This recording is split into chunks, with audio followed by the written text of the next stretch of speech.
Assalamualaikum warahmatullahi wabarakatuh. Perkenalkan, nama saya Muhammad Ilyas Kusuma. Saya dari jurusan Sistem Informasi Reguler 5A. Di sini saya akan menjelaskan penyebab, masalah, dan kebijakan pengembangan sistem informasi. Pertama, alasan dikembangkannya sistem informasi. Pertama, sistem informasi tidak sesuai lagi dengan kebutuhan organisasi. Kedua, organisasi sudah berkembang. Ketiga, meningkatkan kesempatan usaha. Keempat, adanya instruksi perubahan. Kelima, adanya perkembangan teknologi. Masalah yang bisa terjadi dalam pengembangan sistem informasi. Yang pertama, over budget. Kedua, overtime. Ketiga, sistem yang dikembangkan memiliki banyak masalah. Berikutnya, kebijakan dan perencanaan proyek sistem informasi. Membuat perancangan sistem yang baik. Berikutnya, adanya dukungan dari manajer puncak. Konsep manajemen proyek menekankan kepada 3 faktor: manusia, masalah, dan proses. Manusia. Faktor manusia sangat penting di dalam perkembangan sistem informasi, karena manusialah yang akan mengembangkan sistem. Oleh karena itu dibutuhkan seleksi, pelatihan, dan pengembangan karir agar mendapatkan manusia yang diinginkan. Masalah. Faktor masalah dibutuhkan untuk mengumpulkan informasi yang berguna untuk mengestimasi biaya dan yang akurat dan dapat dipertanggungjawabkan. Proses.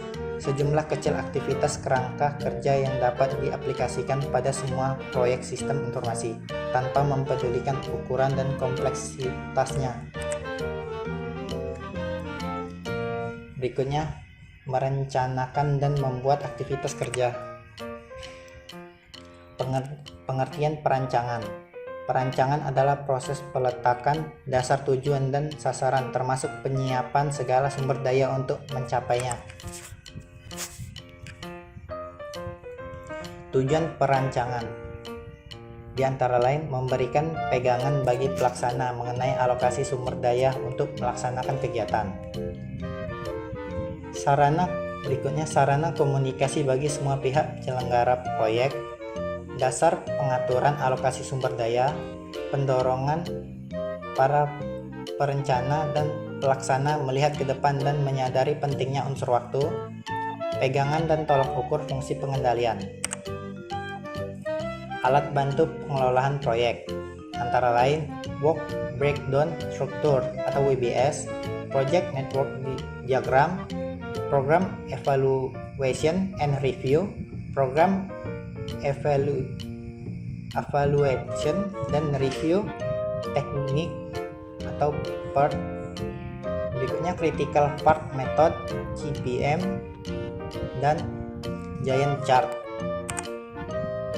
Di sini saya akan menjelaskan Work Breakdown Structure atau bisa disebut WBS. Pengertian WBS adalah sebuah penggambaran aktivitas kerja proyek dalam bentuk visual yang menggambarkan hal-hal yang akan dikerjakan untuk membantu dalam perancangan, pengorganisasian sampai proyek selesai dikerjakan sesuai dengan waktu yang ditetapkan. Kelebihan dari WBS antara lain mendefinisikan pekerjaan untuk menyelesaikan sebuah proyek, menemukan sesuatu yang sifatnya urgensi, menanggulangi penyimpanan, dan sebagai alat kontrol. Metode dari pengembangan sistem informasi antara lain metode SDLC, metode RAD, metode prototyping, metode spiral, metode phase, dan lain-lain. Perkiraan anggaran proyek sistem informasi. Pengertian dari biaya. Biaya adalah sebuah bentuk pengeluaran yang dilakukan oleh suatu pihak, baik itu individu maupun perusahaan, untuk mendapatkan manfaat lebih dari tindakan tersebut. Biaya terbagi menjadi 2, yaitu biaya langsung dan biaya tak langsung. Biaya yang bisa dihubungkan langsung Biaya langsung adalah biaya yang bisa dihubungkan langsung dengan suatu proyek, contohnya gaji karyawan dan biaya pembelian alat tulis kantor. Sementara pengertian dari biaya tak langsung antara lain pengertian biaya tak langsung adalah biaya yang tidak bisa dihubungkan langsung dengan suatu proyek, contohnya tagihan listrik, biaya sewa laptop, biaya sewa mobil. Pengertian anggaran proyek. Sebuah proyek membutuhkan anggaran untuk menentukan berapa uang yang dibutuhkan, kapital yang akan dialokasikan sampai selesainya proyek tersebut sesuai dengan rencana. Tata kelola proyek dan tabel estimasi anggaran proyek. Berikut adalah tata kelola proyek. Manajer terdiri dari manajer investigasi awal, manajer analisis masalah, manajer analisis kebutuhan, manajer analisis keputusan, manajer desain, manajer konstruksi, dan manajer implementasi. Manajer investigasi awal terdiri dari staf dan tenaga ahli. Staf terdiri dari interview, sementara tenaga ahli terdiri dari sistem analis dan bisnis analis. Berikutnya, manajer analisis masalah terdiri dari staf dan tenaga ahli. Staf terdiri dari interview, sementara tenaga ahli terdiri dari bisnis analis. Berikutnya, manajer analis kebutuhan terdiri dari staf dan tenaga ahli.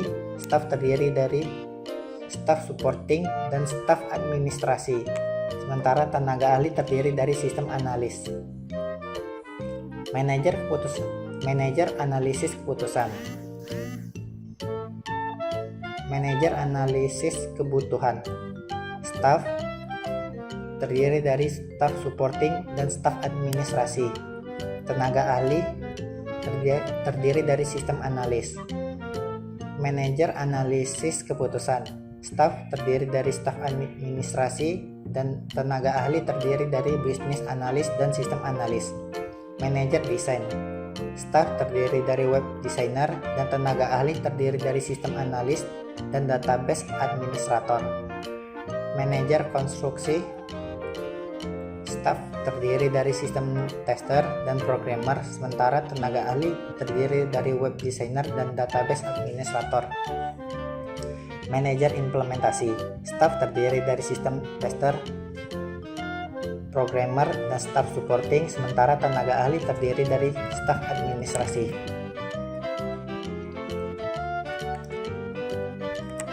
Berikutnya tabel estimasi anggaran.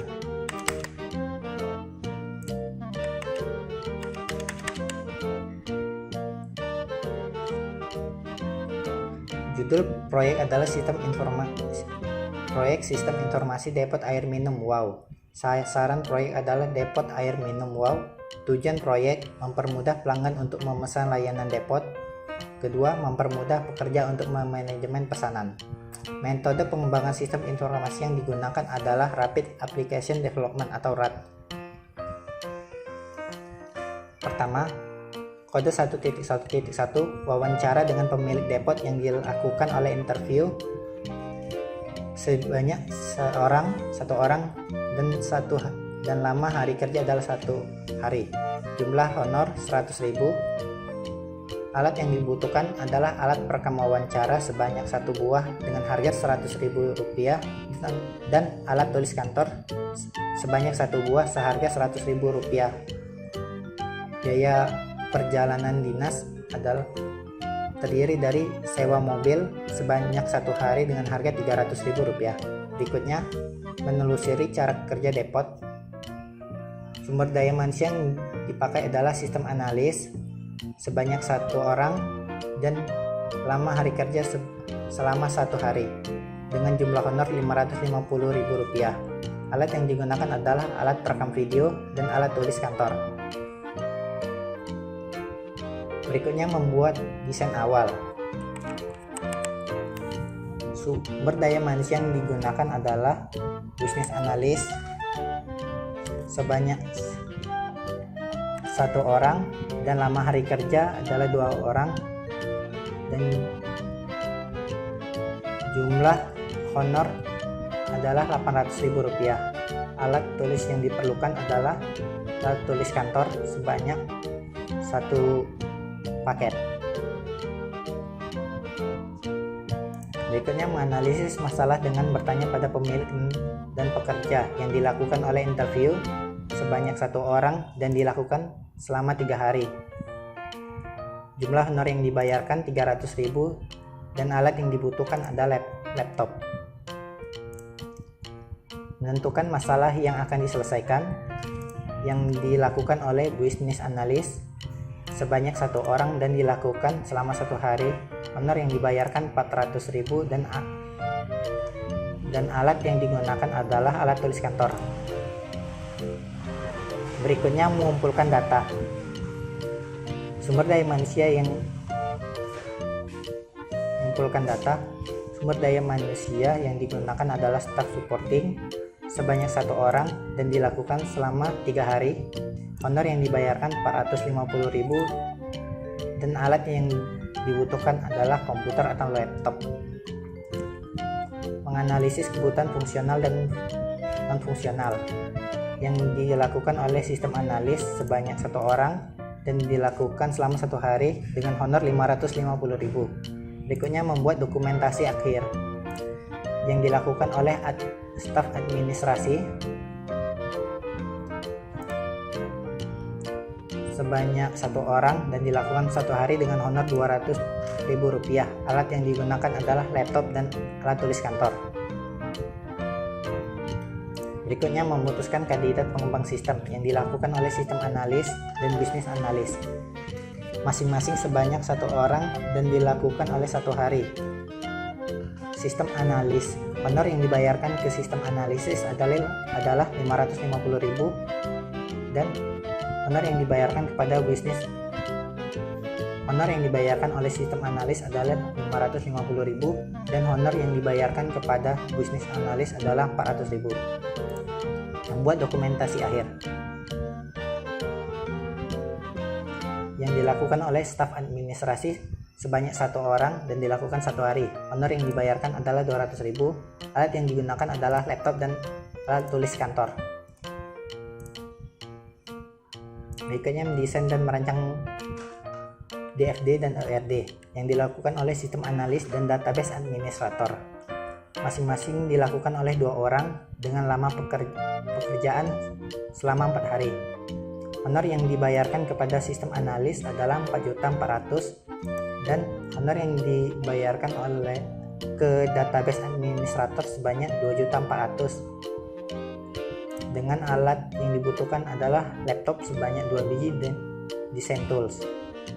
Berikutnya mendesain database yang dilakukan oleh sistem analis dan database analisator yang dilakukan masing-masing oleh 1 orang dan masing-masing dikerjakan selama 2 hari.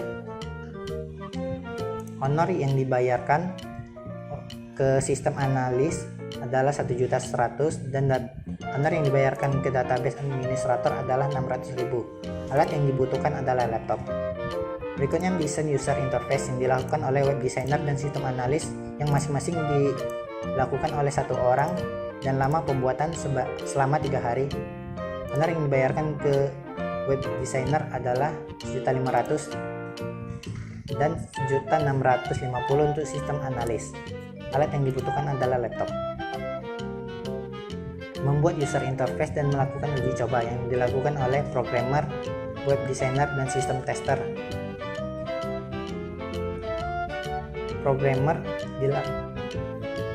SDM yang diperlukan oleh programmer sebanyak 1 hari dan 3 hari kerja, sementara web designer 2 orang dan 4 hari kerja, dan sistem tester 1 orang dengan 1 hari kerja.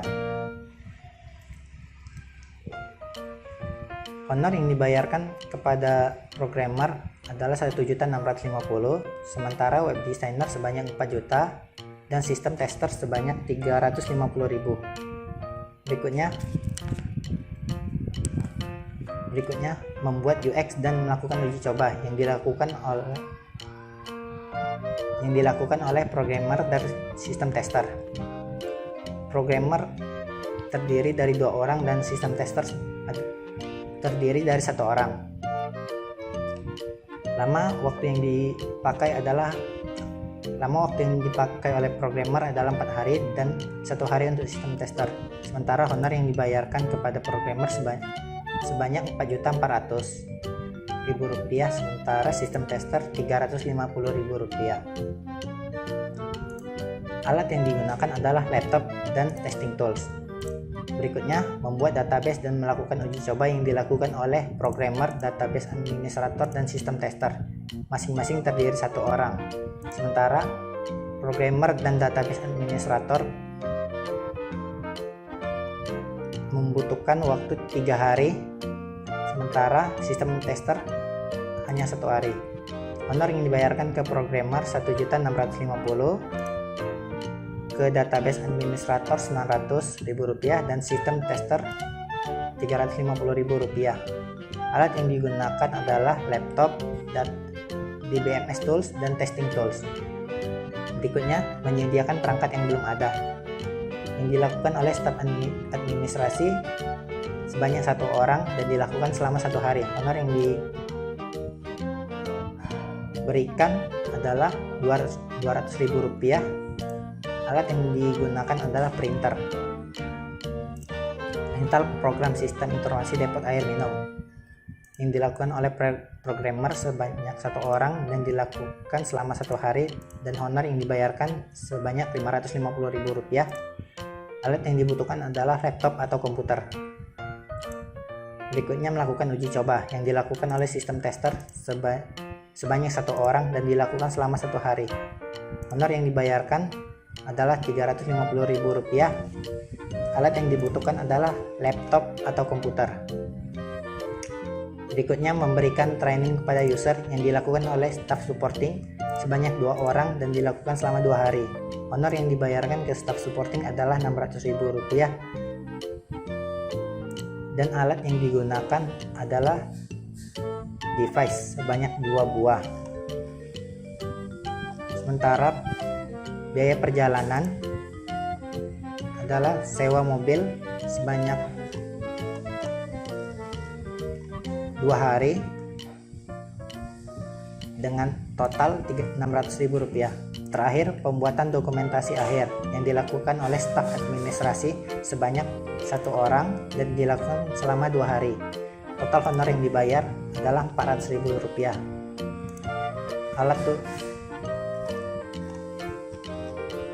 Alat yang dipakai adalah alat tulis kantor dan laptop, masing-masing Rp1. Jadi, total anggaran proyek sebesar Rp34.600.000. Baiklah, berikutnya perbedaan mendasar antara proyek pengembangan sistem informasi dengan proyek pengembangan lainnya. Pertama, sistem informasi bersifat abstrak, sementara non-sistem informasi bersifat konkret. Karena sistem informasi proyek dapat berupa software atau penerapan sistem IT project tidak dapat terlihat wujudnya. Sifat kedua, sistem informasi bersifat tangible, sementara non-sistem informasi bersifat intangible. Karena berwujud abstrak, sangat sulit bagi kita untuk mendefinisikan sampai di mana output dihasilkan. Berikutnya, sistem informasi bersifat cepat usang, sementara non-sistem informasi bersifat tidak cepat usang. Dikarenakan perkembangan teknologi begitu cepat sehingga pemakaian pun cepat ditinggalkan. Berikutnya, sistem informasi bersifat terintegrasi dengan fungsi bisnis sebuah perusahaan, sementara non-sistem informasi tidak terintegrasi dengan bisnis perusahaan. Alasannya, teknologi berkembang dengan cepat sehingga sistem pada perusahaan harus disesuaikan. Untuk itulah IT proyek dibuat. Dari sini dapat disimpulkan bahwa IT proyek bertujuan untuk memperbaiki fungsi atau sistem bisnis perusahaan. Mungkin itu saja dari saya. Bila ada kekurangan, saya mohon maaf. Saya tutup dengan Assalamualaikum warahmatullahi wabarakatuh.